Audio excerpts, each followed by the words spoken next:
பிக்ஷார்ட்ஸ் ஆன்மீக நேயர்களுக்கு அன்பு வணக்கம். எங்கே வந்திருக்கோம்னு பார்த்தீங்கன்னா, இது வந்து திருவண்டுதுறை. நம்ம மன்னார்குடியிலேருந்து திருக்கொள்ளிக்காடு போகிற ரூட்டில் உங்களுக்கு திருவண்டுதுறை அப்படிங்கிற இந்த ஊர் வந்து இருக்குது. இதில் இருக்கிற சிவாலயத்தை பார்த்தீங்க அப்படின்னா வண்டுரைநாதர் அப்படிங்கிற ஒரு சிவாலயம். இந்த சிவாலயத்துக்கு பின்னாடி ஒரு சில சுவாரஸ்யமான கதைகள் வந்து இருக்குது. பிருங்கு முனிவர் வந்து சிவனை மட்டுமே வழிபட்டதால் அவருக்கு வந்து பார்வதி அம்மா வந்து சாபம் கொடுக்குறாங்க. சாபம் கொடுக்கும்போது அவர் அந்த சாப நிவர்த்திக்காக இந்த இடத்துக்கு வந்து வழிபடும் போது இங்கே வந்து பிருங்கு முனிவருக்கு சிவன் வந்து வண்டு ரூபத்தில் வந்து காட்சி கொடுக்குறார். அதனால வந்து வண்டுரைநாதர் அப்படிங்கிற மாதிரியான ஒரு பெயர் கொண்ட இந்த சிவாலயம் வந்து ரொம்ப பழமையான சிவாலயம். இப்போ வந்து எடுத்து கட்டி நல்லா வந்து சூப்பராக பண்ணியிருக்காங்க. உள்ளர வந்து பார்த்தீங்க அப்படின்னா அந்த வளாகமே வந்து மிகப்பெரிய வளாகமாக இருக்கும். உள்ளர போய் பார்க்கும்போது நந்தி ஒரு பக்கம் வந்து தலை சாய்ச்சி இருக்கும். அதாவது வெளியில் இருக்கக்கூடிய கொடிமர நந்தி இல்லை, சாமிக்கு முன்னாடி இருக்கக்கூடிய தரை நந்தி வந்து ஒரு பக்கம் வந்து தலை சாய்ச்சி இருக்கும். இதுக்கும் வந்து ஒரு புராண ரீதியாக ஒரு கதை வந்து இருக்கு. பாடல் பாடக்கூடிய ஒரு மங்கை வந்து பாடல் பாடிக்கொண்டே வந்து வராங்களாம். அவங்களுக்கு இந்த ஊர் வந்து ஆயிரக்கணக்கான சிவாலயங்கள் நிறைஞ்ச ஒரு இடமா வந்து தெரியுதாம். நிறைய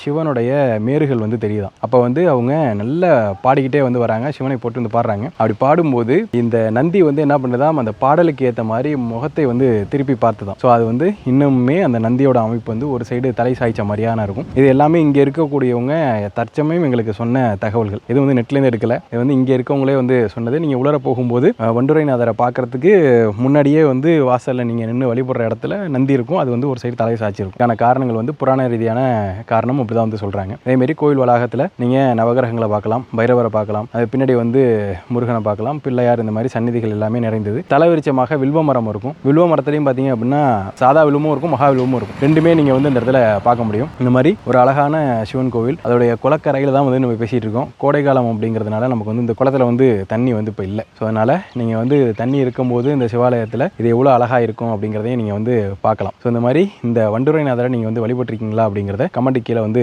சொல்லுங்கள். அதேமாரி இந்த ஊர்லேருந்தே நம்மளுடைய வீடியோஸ் பார்க்குறீங்க அப்படின்னா உங்களுடைய ஊர் பேர் போட்டு நம்ம வீடியோ கீழே கமெண்ட்டும் வந்து பாருங்கள். முக்கியமாக சொல்லணும் அப்படின்னா இது வந்து தேவார பாடல் பெற்ற ஸ்தலம். இங்கே வந்து பாடல்கள் வந்து அப்படியே கல்வெட்டுகளாக பொறிச்சு உலர வந்து உங்களுக்கு வச்சிருப்பாங்க. இது என்ன அப்படிங்கிறத நீங்கள் வந்து படிச்சுக்கலாம். அதேமாரி கற்றல்கள்லாம் வந்து ரொம்ப அழகாக வந்து பண்ணியிருப்பாங்க. இந்த இடத்துக்கு நீங்கள் வந்து முன்னாடியே வந்திருக்கீங்க அப்படின்னா உங்களுடைய அனுபவத்தையும் நம்ம பதிவு கீழே கமெண்ட்டாக வந்து கொடுங்க. மீண்டும் ஒரு ஆலய தரிசனத்தை சந்திப்போம். நன்றி, வணக்கம்.